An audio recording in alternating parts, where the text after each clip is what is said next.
இப்போ அந்த காலத்தில் என்ன சொல்லுவாங்கன்னா, கேழ்வரகு ரொம்ப நல்லது, டயபெட்டிஸ்க்கு ரொம்ப நல்லது அப்படின்னு சொல்லிட்டு ரெகுலராக சாப்பிட்டுட்டு வந்தாங்க.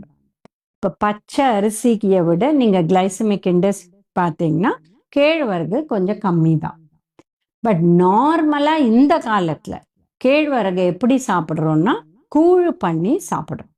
இப்போ நம்ம இந்த கூழ் பண்ணி புளிக்க வச்சு சாப்பிட்றது இதில் ஹெல்த் பெனிஃபிட்ஸ் இருக்கு.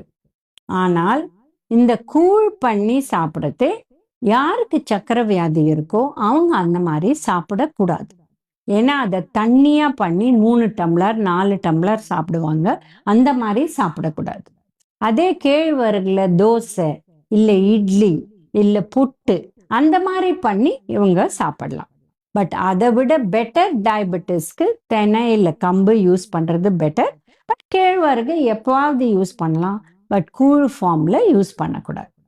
பட் டயபெட்டிஸ் இல்லாதவங்களுக்கு இது ரொம்ப நல்ல டிஷ்ஷு.